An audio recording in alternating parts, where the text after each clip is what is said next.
तो hello dear student, I welcome you again in this Sachchidanand learning channel.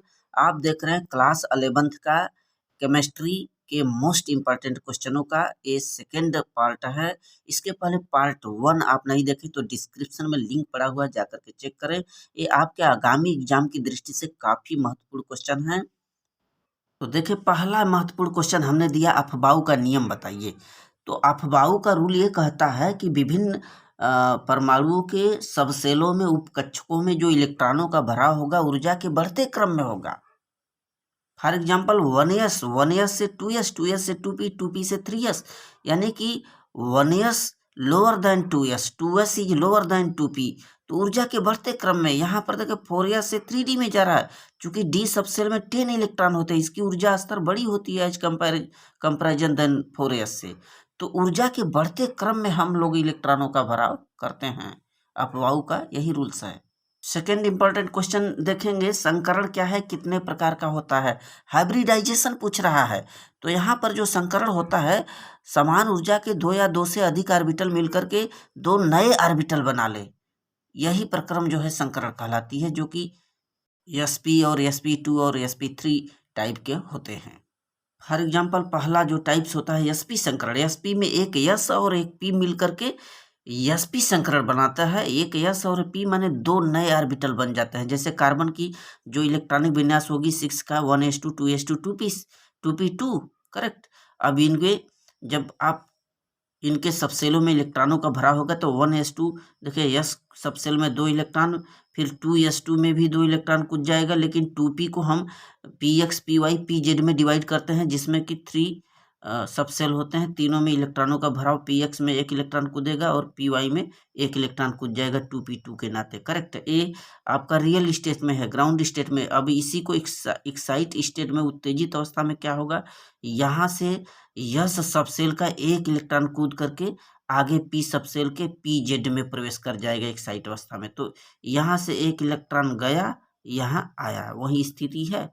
तो यहाँ पर बताया गया कि एक यस सबसेल का और एक पी सबसेल का मिल करके दो नए ऑर्बिटल बन जाना ही sp संकरण है।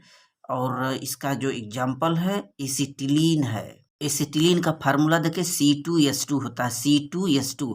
अब जानते हैं कि कार्बन की 4 वैलेंसी होती है, तो यह एक हाइड्रोजन से इधर जुड़ा हुआ है और एक कार्बन इधर हाइड्रोजन से जुड़ा हुआ है। तो इसकी जो वैलेंसी होगी देखिए 3 1 4, करेक्ट। तो यहाँ पर यदि यह जो कार्बन एटम है, परमाणु है, अपने आसपास किन्हीं दो लोगों से अटैच है, तो यहाँ पर sp संकरण होगा, एक यस और एक p, correct. Hydrogen yes subshell में और p जो कार्बन है p सबसेल में। तो यहाँ पर जो कार्बन है इधर हाइड्रोजन से और उधर खुद कार्बन से अटैच है, दो लोगों से अटैच है, तो sp संकरण। इसी प्रकार से sp2 में, sp2 का मतलब कि एक यस होगा और दो p ऑर्बिटल मिलकर के 3 नए ऑर्बिटल बना लेंगे। देख रहे हैं, एक यस और p के दो दो एक 3 नए ऑर्बिटल बना लेते हैं, एक यस का और यहाँ पर p के कितने 2 यहाँ घेरा गया है, यानी कि 3 नए ऑर्बिटल बना लेना ही sp2 संकरण है। जैसे एथिलीन है, एथिलीन का फार्मूला C2H4, करेक्ट। यहाँ पर कार्बन की बैलेंसी चेक करें, 2 इधर 2 1 3 1 4, यहाँ डबल बॉन्ड बना रहा है, 2 1 3 1 4। तो यहाँ पर कौन सा संकरण हो रहा है, यह वाला कार्बन देखेंगे, यह कितने लोगों से अटैच है, 3 लोगों से अटैच है, एक हाइड्रोजन एक कार्बन। तो यहाँ sp2 संकरण हुआ। इसी तरह से sp3 संकरण में एक यस और 3 p ऑर्बिटल, यहाँ से कार्बन के एक्साइट अवस्था में एक यस पार्टिसिपेट कर रहा है और p के 3। तो ये sp3 संकरण है। इसका एग्जाम्पल आप देखें कि मेथेन है CH4।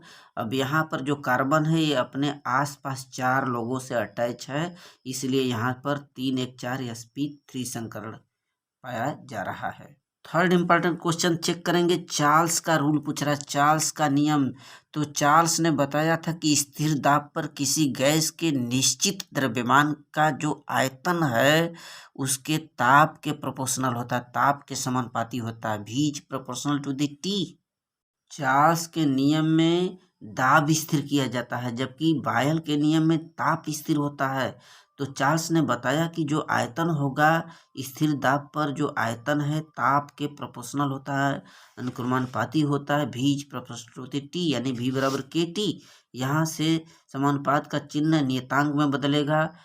ठीक, अर्थात इसको हम इस तरह से लिख सकते हैं, यदि इसको मान लें V1 T1 तो V1 बटे T1 बराबर K, इक्वेशन नंबर फर्स्ट।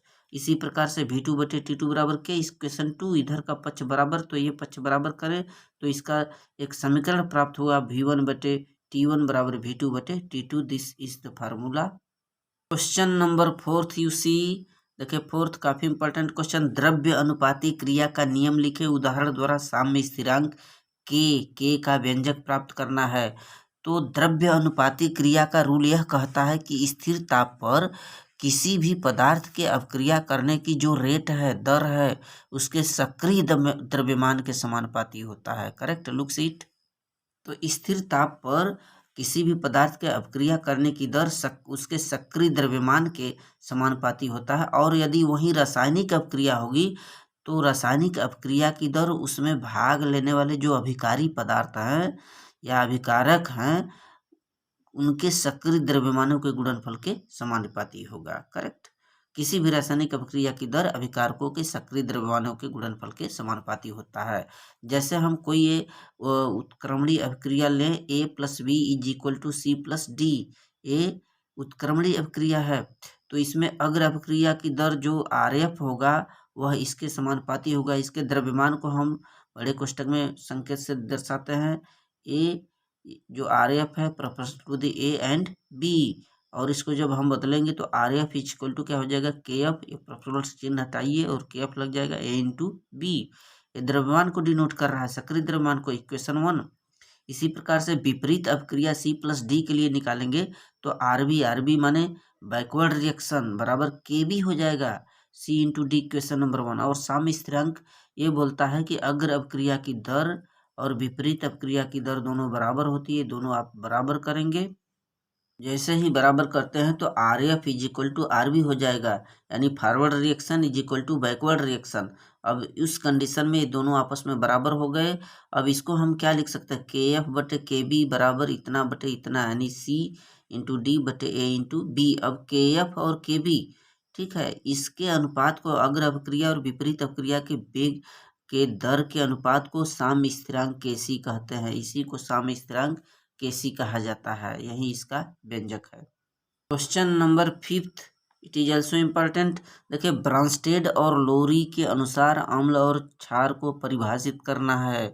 तो ब्रांस्टेड और लोरी ने क्या बताया था कि जो प्रोटॉन दाता होते हैं, प्रोटॉन दाता माने H+ आयन को डोनेट करने वाले, देने वाले अम्ल कहलाते हैं, और उसी प्रोटॉन को ग्रहण करने वाले जो हैं वह क्षार कहलाते हैं।